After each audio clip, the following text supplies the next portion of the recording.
He thought it would be nothing more than another weary trek through the unforgiving desert.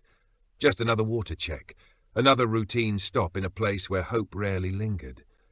But Gideon Hayes, a single father worn thin by life and heartache, found something in the sands of the Sonoran that neither he nor fate could have anticipated.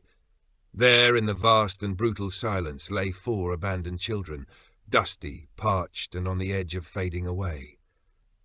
It was a moment that fractured time, a quiet miracle beginning to unfold not only within the trembling bodies of those children but inside Gideon himself. What began as an act of rescue quickly transformed into something far more sacred, a redemption, a resurrection of purpose, and the quiet rebirth of a man who had nearly forgotten what it felt like to believe in second chances. Before we delve into this extraordinary journey, a story of raw courage, unexpected love, and the delicate, defiant heartbeat of hope, take a moment. If stories like this move something within you, if they echo in the chambers of your heart, consider supporting the telling of more truths that matter. Now, let's begin. The desert didn't breathe. It seared. In late July, the Sonoran Desert was less a landscape and more a crucible, a pitiless, burning stretch of earth where life was not welcomed, only endured. The sun hung overhead like a merciless deity, radiating fury down through an unbroken sky of faded blue. Even the wind carried no relief.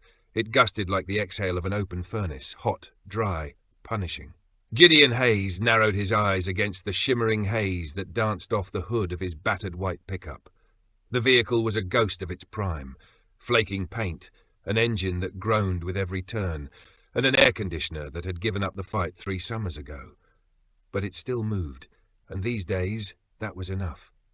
Beside him, his 14-year-old daughter, June, sat with her knees drawn up and her sketchpad balanced lightly in her lap. She hadn't spoken since the accident, not one word, but her silence was never empty. She filled it with drawings, snapshots of the world that others missed. Today, she was sketching a gnarled, sun-bleached tree that twisted into the shape of a question mark. Wiping the sweat from his brow, Gideon winced as salt stung cracked skin. "Just a quick check," he muttered aloud, more for his own reassurance than hers. "Old weather station, probably a fried solar panel. Won't take long." June didn't respond, but he felt her eyes on him, quiet, steady, alert. She gave a small nod and went back to drawing. They crawled over the ridgeline on wheels that kicked up dry sand, the landscape ahead little more than sunburnt ruins, corrugated tin, broken signage, a rusted water pump jutting like a bone from the earth. But that's not what turned Gideon's stomach to ice. Parked crookedly beside the structure was a battered grey SUV, its doors flung open, the vehicle still as death. No movement, no sound. Gideon brought the truck to a slow stop about 20 feet away. "Stay here," he said automatically. June didn't argue. She never did. He stepped out, boots sinking slightly into the scorched sand. The heat hit him like a wall. No birds, no insects, nothing but the crunch of his footsteps and the cruel whisper of wind dragging itself across the rocks. As he neared the SUV, dread wound around his spine. The front seat was littered. Papers curled from the heat, a juice box split and dried into a sticky stain. And in the back seat, shapes, small, still. Gideon froze. Then he moved, fast and breathless. 4 children crumpled against each other like fallen petals, 2 boys, 2 girls. Faces flushed with heat, lips cracked and broken. One of them, a boy, slumped against the window, his eyes barely open. "Oh, God!" Gideon breathed, already reaching inside. Hey, buddy, can you hear me?" The boy stirred, a weak moan. A girl whimpered, voice paper-thin, "Water." He spun on his heel, sprinting back to the truck. June was already out, eyes wide and brimming with alarm, but she didn't ask. She acted. She shoved a bottle into his hands without hesitation. "Smart girl," Gideon said, breathless. He grabbed towels, blankets, and barked instructions without raising his voice. "Bring the cooler, slowly. No fast gulps." Together, father and daughter became a quiet storm of motion, deliberate, urgent. Gideon carried the children one by one from the stifling vehicle to what little shade the truck could offer. June knelt beside the smallest girl, pressing droplets of water to her lips with a bottle cap. The child drank with weak desperation. "What happened to you?" Gideon murmured. "Where are your parents?" No answers, just shallow breathing. Time dissolved. 2 hours slipped by. June calmed one of the older girls with silent hand signals, while Gideon held the boy who had spoken, watching as he finally opened his eyes. "Mommy," the child whispered. "She's not here," Gideon said gently, "but you're safe now. I promise." He checked his phone. Dead. Radio, nothing but static. The only choice was to bring them home. June climbed into the back, arms wrapped protectively around the smallest child. Gideon arranged the others carefully, shielding them from what little sun remained. "Don't fail me now," he whispered to the truck, turning the key. They drove toward Harmony Ridge, not much more than a forgotten pinprick on a worn-out map, but it held their trailer, their shade, their cooler, their only sanctuary. "I don't know how we'll explain this," he admitted aloud. June reached across the console, rested her hand on his. She didn't speak, she didn't have to. And in that small, wordless gesture, something in Gideon's chest cracked open. Not pain this time, not grief. Something quieter, brighter, a flicker of meaning. As they disappeared into the dusk, the wind shifted, still dry but no longer cruel, as if even the desert had decided for once not to look away. When they pulled into the driveway, the trailer stood under the deepening sky, worn and wind-battered, flanked by scrub brush and a tattered American flag that refused to fall. It wasn't much, but it was home. And tonight, it would be more. It would be refuge. "Let's move fast," Gideon said. "Old cot, pull-out couch, blankets, we'll make it work." June nodded. She held the little girl like glass, careful, steady, and carried her inside. Gideon brought in the others, one by one. Their tiny bodies barely stirred. Inside, the trailer filled with heat, dust, and the lingering scent of fear. He got to work, wetting towels, trickling water into parched mouths, checking pulses, feeding applesauce in careful spoonfuls. June made a nest of pillows in the corner. She fanned the youngest girl with an old paperback. Occasionally she looked at Gideon, needing only one thing, reassurance. "You're doing good, June," he said softly. "Real good." No smile, but her shoulders softened. By nightfall, the stars flickered overhead, and in the gentle glow of a single lamp, June sketched what they had seen. The SUV, the scorched earth, the desperate eyes of children no one had come for. "They didn't just wander off," Gideon murmured. "Someone left them." June's pencil paused.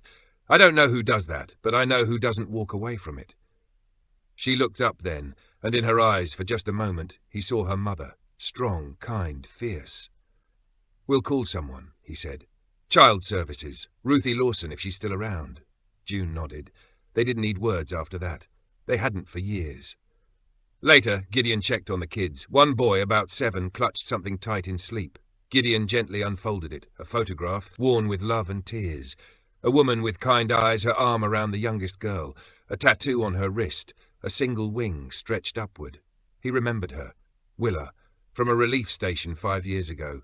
The woman who had once stitched wounds with sewing thread and hope. "You didn't abandon them," he whispered. "You lost them." Outside, the desert sky glittered with stars. He leaned on the truck, thinking about risk, about laws, about the weight of it all. But the thought of those kids, burned, silent, but still clinging to life, left him with only one answer. He heard the creak of the door. June stepped out, barefoot, sketch pad in hand. She pointed to the stars, then signed across her chest. "Hope." Gideon smiled, exhausted. "Yeah, maybe this is bigger than us. And maybe that's exactly why it mattered." Inside, 4 children slept in peace, maybe for the first time in their lives, and for the first time in a long, long time. Gideon Hayes didn't feel haunted, he felt grounded. When morning came, it arrived quietly, not with heat, but with the breath of sleeping children and the soft stir of safety. He stood in the kitchen, coffee gone cold, eyes watching 4 small miracles breathe. The youngest stirred, her hand curled around the blanket June had wrapped her in. Her eyes opened, clearer, calmer, still haunted but a little less lost. June signed gently. The girl watched, then copied. Safe. Gideon's throat tightened. He turned to the radio, coaxing static into signal. Finally a voice. Nothing at mile marker 72. No sign of movement. He keyed the mic. "Dispatch, this is Gideon Hayes. I've got 4 kids. Found them near the weather station. SUV abandoned. No adults. They're alive, but barely. Copy that. We'll send someone. Ruthie Lawson's still on rotation."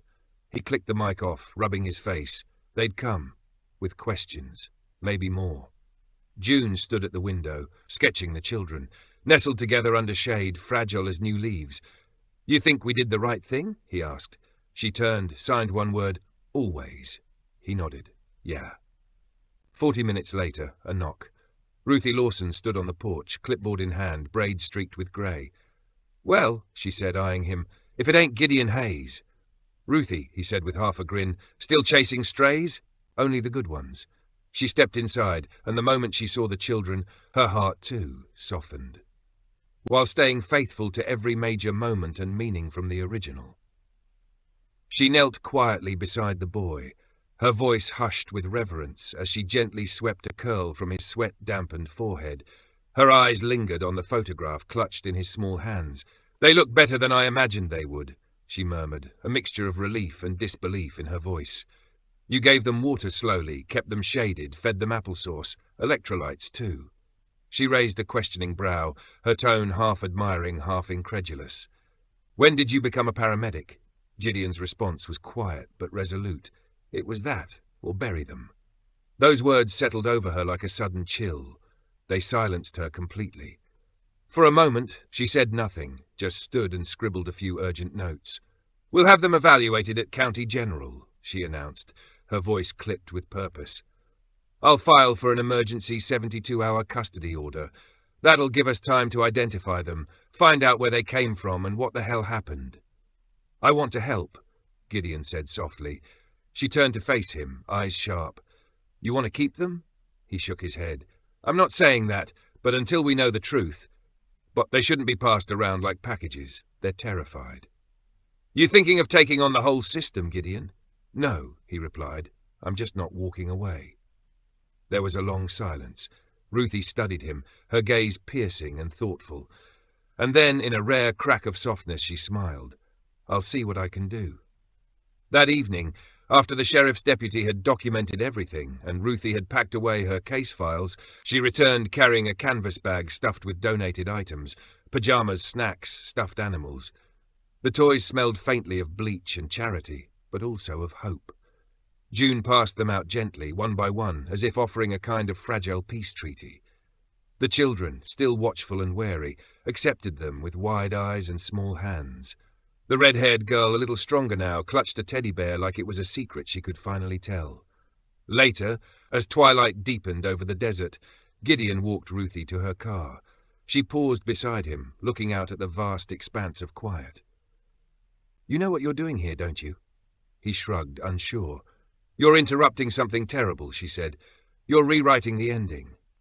Above them, stars blinked through the navy sky. The desert stretched out like an open palm, lonely, scarred, unforgiving. No one should have to survive that, Gideon whispered. Most don't, she said softly. But maybe they weren't meant to be alone this time. He couldn't respond. His throat tightened too quickly. She laid a hand on his shoulder, gentle and grounding. I'll come back tomorrow. We'll figure it out. Inside the trailer, June had tucked the children into makeshift beds, blanket blankets folded on cushions, pillows propped against the worn interior walls.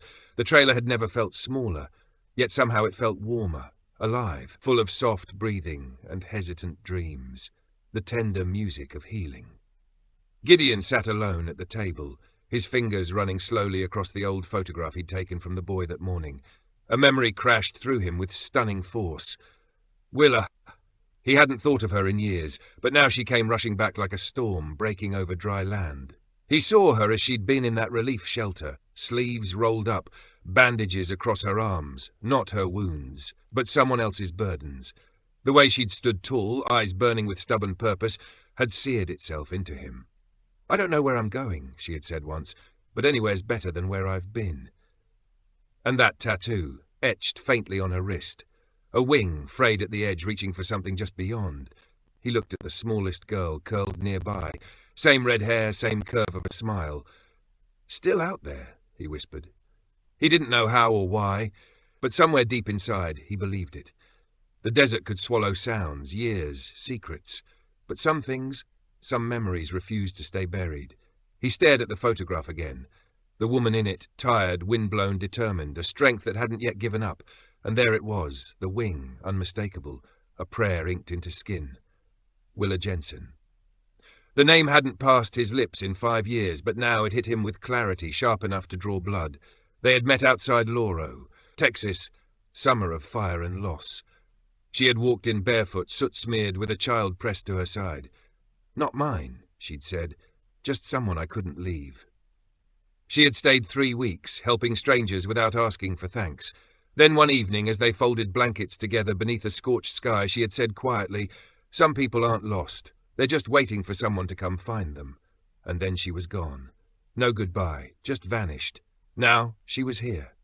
In this photo, held tightly by a boy who bore her face. The next morning, Ruthie returned with a stack of paperwork and more hard questions. June made instant oatmeal with honey, combed little heads, and found crayons in a dusty plastic bin under her bed. One of the boys, the eldest, finally found his voice. "My name's Eli," he said, voice dry and cracked. Gideon knelt beside him. "Eli's a strong name." "That's what she said," the boy replied. "Your mama's name is Willa?" Eli looked up, cautious and measuring. "You know her?" "I think I might," Gideon said, heart-pounding. Ruthie sifted through old records, frustrated. Nothing. No Amber Alerts, no missing persons matches. Willa had stayed hidden, completely off-grid, or someone had erased her. The weight of that truth lingered like smoke. June handed Ruthie a drawing, 4 children beneath a blazing sun, a tall woman walking alone through distant sand. Ruthie stared at it. "Your girl doesn't speak," she said, "but she listens." "She sees everything," Gideon replied. That afternoon he drove to town for more supplies. At the gas station, an old man in a dusty navy cap stepped out of a pickup. "Hayes," he greeted. "Harley," Gideon said, recognizing the face. "Word is, you found some lost kids. Sheriff says you looked like hell, but still pulled it off." "They saved me just as much," Gideon answered. Harley leaned against his cart. "If you're looking for someone like her, try Dry Creek Road, Windollar Bluff. Folks say there's been a woman out there always walking, always alone." Gideon didn't hesitate. He packed a bag, thermos, flashlight, first aid kit, and left. At the porch, June handed him a small sketch of the bluff, drawn in a child's hand with careful paths through mesquite and rock. "Thank you," he said quietly. The road was barely more than a ghost trail, but he followed it, the sun sinking low. Dust curled behind his tires. At the bluff, he stepped out, the air sharp and dry. And then, movement, a figure in the distance limping, hunched, a silhouette against the dying light. He ran. "Hey, you okay?" he called. No answer. He reached her just as she crumpled to her knees. Her face turned toward him, hollowed, sunburned, lips cracked, but undeniably her. "Gideon," she rasped, as if she couldn't believe it. "You're alive." He dropped beside her. "You're alive," he breathed. "I didn't know. I thought—" "My babies," she whispered. "I thought they were gone." "They're not. They're safe, with me, with June." She broke then, collapsed into his arms, trembling. "I tried to find help. I thought they'd die out there. You saved them," he whispered. "You kept them alive long enough to be found, and now we're taking you home." That night, wrapped in a wool blanket, Willa was carried gently into the trailer. The kids stirred. Eli's eyes snapped open. He saw her and launched himself into her arms. "Mama!" he cried, voice cracking in relief. She dropped to her knees, clutching him. The others followed, drawn to her like sparks to warmth, and for the first time they all spoke. Names, cries, sentences full of tears. Gideon stood in the doorway, overwhelmed. June appeared beside him and signed one word. "Found." He nodded, a lump in his throat. For the first time in days, the stillness that settled wasn't empty, it was healing. Like the glow of a fire pushing back the dark. Willa slept most of the next day, her face turned toward golden light. The children never strayed far. They whispered beside her, sketched drawings, curled up with toys. June taught them quiet sign language, words for water, for safety, for love. Gideon moved like a man in disbelief, waiting for it to fall apart again. But it didn't. Ruthie arrived with more clothes, more medical supplies. She should see a doctor, she said, but sleep is a good sign. She walked for miles, Gideon said, wiping his hands. She thought they were dead. She was trying to find help. Ruthie frowned. Her story. Something's missing. No reports, no records. You think she's hiding something? I think she's protecting them, she said. And I think whatever she's running from, it hasn't stopped. That evening Willa stirred. She sat up slowly, blinking. They're really here, she whispered. All 4, Gideon said, watching her. You should have died out there, he added, but you didn't. I almost did, she said, but their names. I never forgot those. She paused. I left him, Gideon, took the kids. I knew he'd follow. That's why I didn't go to the police or shelters. Did he find you? Outside Yuma. He said I could leave, but not with them. I waited until he passed out, loaded the kids in the SUV and just drove. You walked yourself nearly to death to save them. They're all I have, she said. I just didn't expect you to be the one who found them. Neither did I, he replied, a soft laugh escaping him. She smiled faintly. Still fixing things no one else wants to touch? He chuckled. You remember that? I remember everything. And in the days that followed, the trailer stopped being a shelter and started becoming a home. Gideon turned the old tool shed into a playroom. June painted stars and desert flowers. Ruthie brought in crates of second-hand books. Willa, once rested, became the quiet heartbeat of the place, braiding hair, telling stories, making oatmeal. They hadn't just survived. They were healing. They were whole. She spoke with a voice that didn't force or demand. It held the quiet rhythm of refuge, of safety earned and offered. She didn't ask the children to speak before they were ready. She didn't urge them to pretend they were fine, or ask them to be anything other than exactly what they were in that moment. Wounded, wary, and slowly unfolding like blossoms coaxed by warmth. Instead, she simply made space for them, patient and still, like a sanctuary built not from words but presence. One golden afternoon, Gideon found her outside, her hands moving methodically over an old, weather-worn bench he'd once considered worthless, destined for the dump. She was sanding the splintered wood, coaxing new life from decay. You never stop moving, he said, offering her a glass of lemonade. She accepted it with a nod. Keeps me from thinking too much, she murmured. He sat beside her, the silence between them charged. Thinking about what? Her hands paused, a breath. Then a quiet confession. What if all of this is temporary? What if someone takes them from me, or me from them? You can't know that won't happen, she added, her voice barely above the wind. No, Gideon replied, his tone low and solemn. I can't promise that, but I can promise this. I won't let go. She looked at him then, not startled, not questioning, just seeing, like someone glimpsing a truth they'd always hoped was real. You've changed, she said softly. So have you, he answered. No more words followed, but something passed between them, delicate, unspoken, and profoundly real. It lingered in the air like the earthy scent just before rain.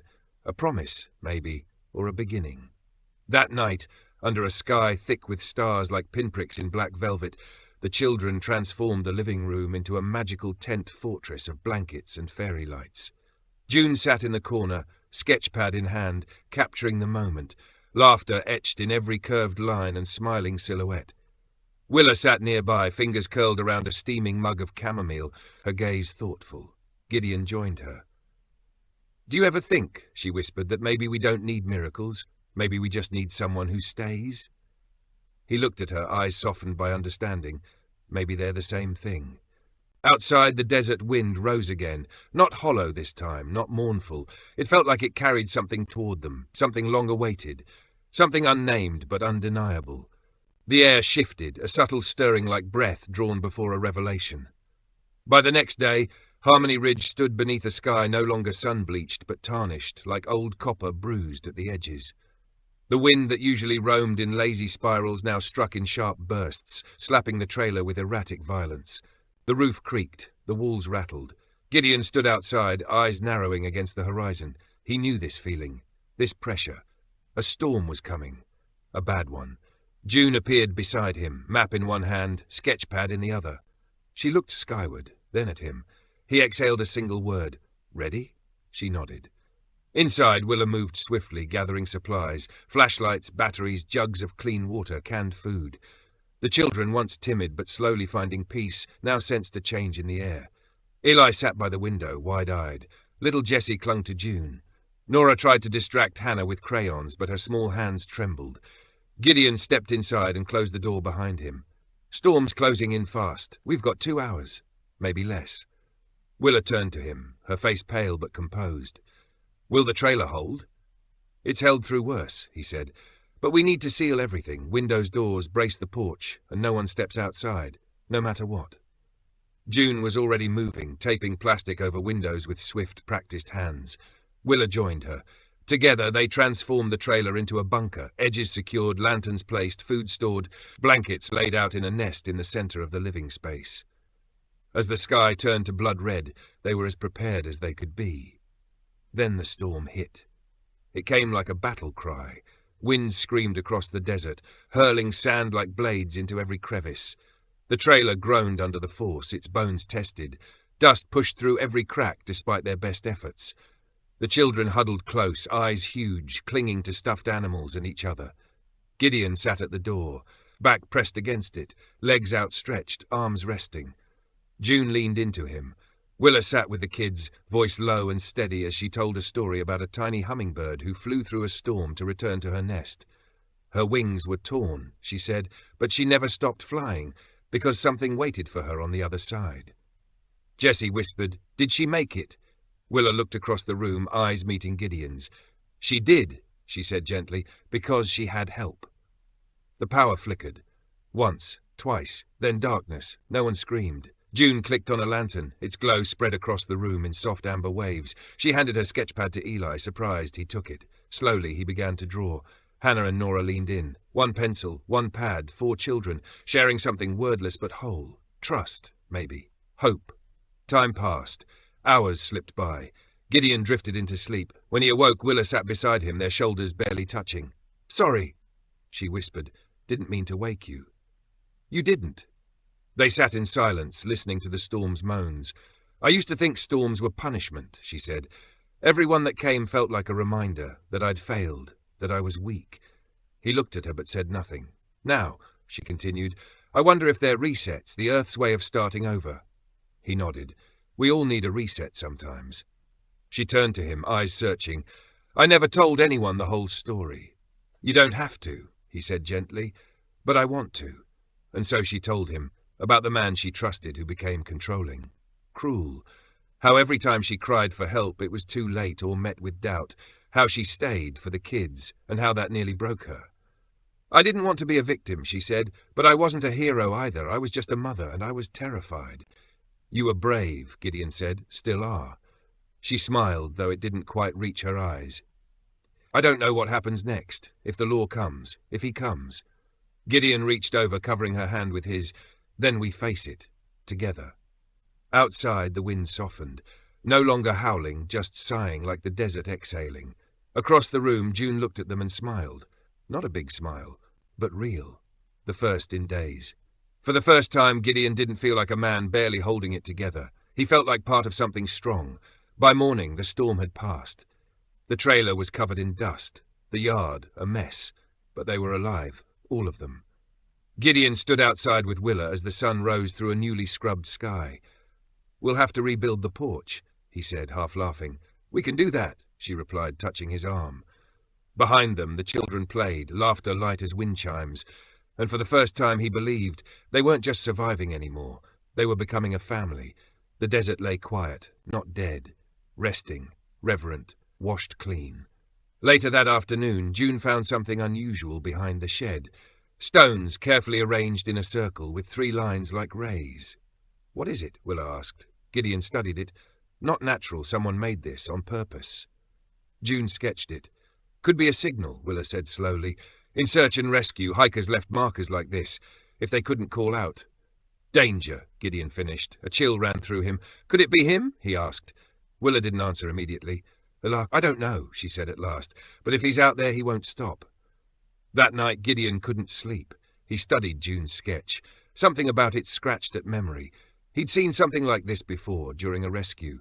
A man had used stone signals to guide searchers to a canyon shelter. Gideon stood, grabbed a flashlight. Willa appeared behind him. "You're going?" "I need to know." "You shouldn't go alone." "I won't go far." She caught his arm, disappeared. Returned with a battered walkie. "Keep this on. Call if you see anything." He nodded, slipped it into his jacket. The desert night was alive, every sound magnified, every shadow deepened. He followed the stone line, found a narrow path, another symbol, followed it. Down in a ravine, a makeshift shelter, still warm. A cough echoed nearby. "I'm not here to hurt you," he called. "I want to help." Silence. Then a figure emerged, small, thin, wrapped in a filthy hoodie, barefoot, holding a creased photo in shaking fingers. "Is this—" Is this yours?" Gideon froze when she asked the question.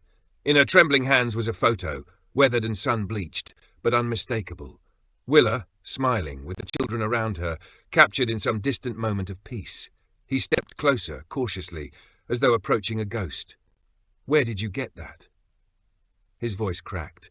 The woman swallowed hard. "I was with her back in Tucson. She helped me before she disappeared. She said she was heading west, told me that if I ever got out, I should try to find her. She saved me from him." Gideon felt the blood drain from his body. A chill crept up his spine. "You knew the man? The one she ran from?" She nodded faintly, eyes glistening with fear. "He's still looking, always looking. Said she was his, said if he ever found her again—" Her sentence broke apart as her legs gave out. Gideon caught her just in time. Back at the trailer, Willa gasped the moment she saw her. "Her name is Mina," she whispered. "We were close, for a while, one of the few people who ever believed me." They eased Mina onto the couch, covered her with blankets, gave her sips of water. June knelt beside her, gripping her cold hand in silent support. Gideon turned to Willa, voice quiet but firm. "This isn't over." "No," she agreed, her gaze drifting to the sleeping children curled up in safety. "But we know more now than we did yesterday, and we're not running any more." She looked at Gideon then, her eyes clear with something stronger than defiance. "No," she said, "we're building something, something worth protecting." Outside, the desert wind stirred again, but this time it didn't scream or scatter dust. It whispered. It moved gently through Harmony Ridge, across the porch where June had tied ribbons to old wind chimes. The wind seemed to carry stories now, fragments of hope, traces of healing. Inside the trailer, Mina slept, body trembling through fevered dreams. Willa sat beside her with a damp cloth in hand, fighting off her own exhaustion. Gideon stood at the window, arms folded, eyes locked on the horizon as the sun began to rise behind the far ridge. "Do you think he's close?" he asked softly. Willa didn't answer right away. She looked down at Mina, then back at Gideon. "If she made it here, he might too." He turned toward her. "Then we don't wait." She narrowed her eyes. "What do you mean?" "It means we stop hiding. We make this place real, permanent, something he can't break." Willa gave a tired laugh. "You sound like you're building a fortress." He shook his head slowly. "No, something better." That afternoon, Ruthie arrived, dusty from a long day at the county office. She laid out forms, school enrollment paperwork, and a rolled-up map of local land parcels. "I pulled a few strings," she said, setting everything on the kitchen table. "Technically, no one's challenged custody yet. No family has stepped forward. The kids are still under emergency placement, which means we've got a window." Gideon leaned over the map. "A window for what?" "To register this land as a community safe house," Ruthie replied. "It's a long shot, but if we can show this is more than just a trailer in the desert, if we can prove it's a service, a sanctuary, then we've got a shot at protecting the kids, at keeping Willa here. No court battles." Willa blinked, stunned. "You're serious?" "As a snake bite," Ruthie said with a crooked smile. "I've seen too many families ripped apart by red tape, but I've also seen the system bend when someone stands their ground." Gideon looked across the room. June was sitting on the floor, reading to Eli from a battered children's book. The little boy mouthed each word with fierce determination. "All right," Gideon said at last. "Let's make this place matter." What followed was a storm of activity. In just 2 days, the wind station began to take shape. Gideon restored the dilapidated tool shed into a sleeping space. Willa cleared out the side storage unit and turned it into a miniature classroom. Ruthie helped them draft a mission statement. June painted a logo, an adobe home cradled by stars and cacti. "You think it's silly?" Willa asked as they painted the sign together one evening. "No," Gideon replied, his voice low. "I think it's a promise." They worked in silence, brushes moving, the scent of fresh paint thick in the air. Willa's hand brushed his as she dipped her brush. Neither pulled away. That evening Mina stirred. Her eyes opened slowly to the soft lamplight. Willa was instantly at her side. "You're safe," she whispered. "I thought I was dead," Mina said. "No," Willa replied. "You're home." Gideon pulled a chair close. "Can you tell us more about him?" Mina's face darkened. "He's still out there. He's got people, the kind who don't ask questions. He used to brag about how easy it was to make someone vanish in the desert, said no one looks too hard." Willa paled but held steady. You saw him? Mina nodded. He was asking about Harmony Ridge, asking about a red-haired woman with kids. But I didn't say a word. Gideon stood. We're going to need more than just hope. From the corner, Ruthie stood too. I'll speak to the sheriff. If he shows up, we'll be ready. But you have to document everything, every threat, every step. We'll build your case like you're building this home, layer by layer. That night, Gideon sat on the porch, lantern casting a soft glow. Willa joined him, barefoot, sweater clutched tight. Do you believe in signs? She asked. He turned toward her. What kind? The kind the desert leaves, a wind, a storm, a circle of stones. That storm didn't just bring Mina, it brought me back to myself. She paused. Back in Texas, at the shelter, you once told me something. I doubt you remember. What did I say? You said, some people survive the world, others try to change it, but the lucky ones, they get to build a new one. He breathed in slowly. Sounds like something my wife used to say. She must have been wise. She was. Willa was quiet for a while. Then, do you think we could really build something here? Not just for the kids, for us? He looked at her, really looked, and instead of answering, he reached out and took her hand. It was rough, warm, steady. Above them, stars spilled across the sky, like promises written in light. In the distance, coyotes sang their lullaby to the night. When the sun rose, it did so boldly, as though declaring that peace could belong here. Gideon stood in fresh red sand, both gazing at the sign that read The Wind Station, painted by June in soft lettering surrounded by flowers and stars. Below it, Willa had added a single feather, a symbol not of fleeing, but of choosing to stay. Children ran barefoot through garden beds made of old tires. Their laughter was bright, no longer tentative, free. Willa stepped beside him. Look what we built, she said. Her apron was dusted with flour and paint. She nudged him playfully. Don't get smug. Your rusted tank greenhouse might save lives, or summon snakes. Inside, shelves brimmed with donations, books, blankets, canned food. Neighbors and strangers had answered the call. This, Ruthie had said, is what happens when people see someone actually doing something. Each evening they gathered on the porch and told stories, some real, some imagined. It didn't matter which. What mattered was togetherness. Then, one afternoon, Gideon noticed a dust plume on the road. A black sedan moving slowly, too slowly. It stopped at the edge of the property, watched, waited, then backed away and disappeared.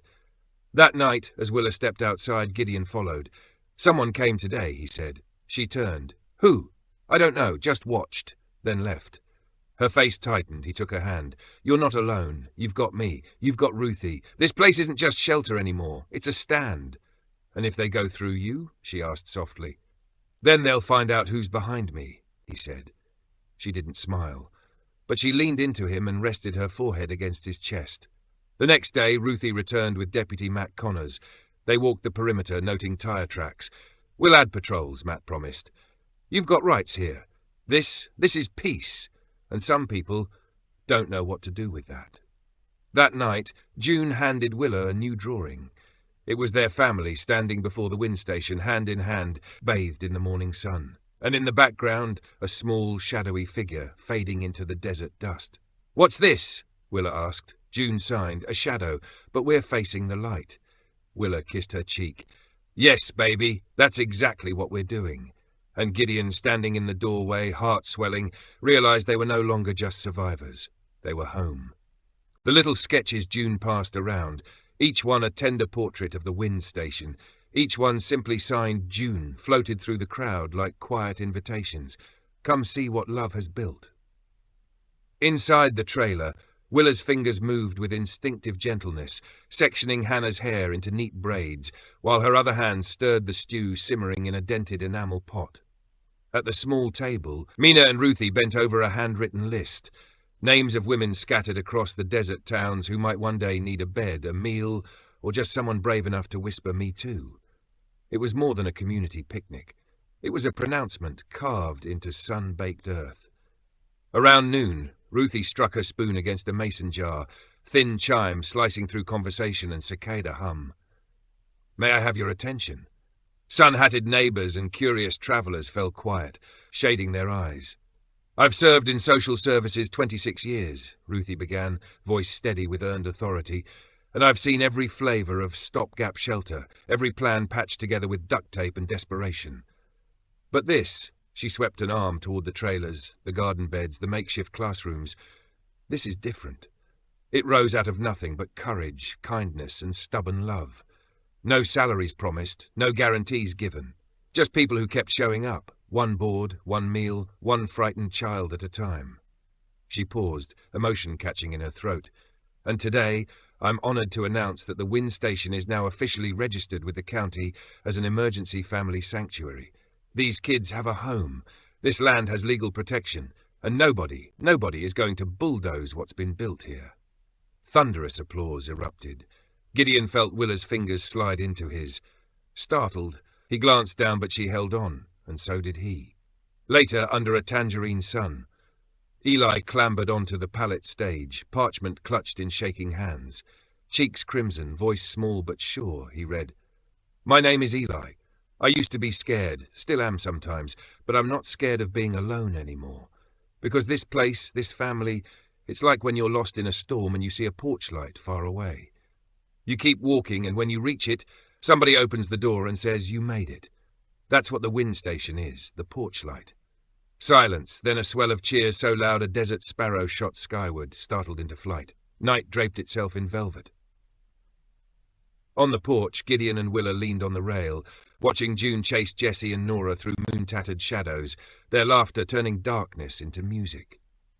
"You're awfully quiet," Willa said. "I'm overwhelmed," he admitted, eyes glimmering. "In the best way." They stood close, breath mingling. Softly, Willa whispered, "I never thought I'd feel this again. Belonging, safety, the courage to look someone in the eye and not be afraid." "You don't have to be afraid anymore," Gideon murmured. She touched his cheek, her first deliberate, unguarded touch, and under porch light and scattered stars they kissed, slow and certain, two souls who had already pledged everything without speaking. Inside, June switched off the lamps, settled the children, then paused at the window. Far off, on the ridge, sat a lone car. Headlights flashed twice, then vanished. She slipped onto the porch, hands signing, "Someone watched us." Gideon's jaw tightened. "We'll be ready," he promised. Willa's grip around his arm steadied. "If it's him?" "We stand," Gideon said. "No more running." "Never again," she breathed. The desert wind rose, steady this time, as though it remembered every forgotten soul and refused to forget them twice. Ash! Dawn of reckoning. A hush too heavy for birdsong warned Gideon awake. June burst in, signing rapid fire. Truck coming. Not local. Boots thudded. By the time Gideon and Willa stepped onto the porch, the black pickup had rolled to a halt just outside the boundary. Dust caked. Door opened. A man, medium build, leather jacket, mirrored shades, simply watched. Inside, Eli's whisper sliced the air. "That's him." Willa's breath trembled, yet she stepped forward, planting herself beside Gideon. "I'm not hiding." Deputy Matt's cruiser arrived, silent lights spinning. Ruthie slid out behind him. The stranger didn't flinch. He'd expected fear to do the fleeing. "You took my family," he growled. "I saved them," Willa answered, voice calm as still water. "Survived you. That's different." Deputy Matt stepped between. "Registered sanctuary, pending protective order. You're trespassing. Leave." The man's gaze flicked to Gideon. "Think you can keep what's mine?" "They were never yours," Gideon said quietly. "I'm not looking for a fight, only peace, but I won't retreat to keep it." A crunch of gravel echoed. Behind Gideon a silent phalanx formed, neighbours, travellers, Ruthie, Mina, June, even the children. An unbreakable wall made of choice. The man, sensing power slip like sand through fists, turned, climbed back into his truck, and drove off into swirling grit. After the storm of men, that night, the Wind Station exhaled profound stillness, the hush of a place that has been tested and held. Children slept dream-heavy. Mina oversweetened hot cocoa. Ruthie wrote by fire glow. June delivered Willa a new sketch, a girl on a boulder, arms flung open to the wind. "I used to think the desert only took," Willa confessed, sinking beside Gideon. "Now I know it gives, if you're willing to listen." "Why did you stay?" she asked him. "Because love isn't always fireworks," he said, gazing at her. "Sometimes it's a dust storm that brings 4 starving kids and a woman who can't see how remarkable she is." Her eyes shone. "You saved me," he shook his head. All of you saved me. I was only existing. The desert gave me hope again." From her pocket, Willa pulled a small velvet pouch, edges frayed by time. My grandmother's. She said, "Give this when you're ready to build a life, not flee one." Inside, a simple silver ring engraved with a soaring wing. She set it in Gideon's palm. "I don't know what tomorrow holds, but I want to face it with you." He folded his fingers around hers. Answer enough. Weeks later, under shy spring rain, wild poppies blazed across the sand like flickers of defiant colour. Beneath a ribbon-draped mesquite, Willa, soft cream dress, Gideon, clean flannel, 5 children clutching desert flowers, spoke vows woven from grief, laughter and outrageous hope. Mina read a blessing on second chances. Ruthie dabbed tears and blamed the breeze.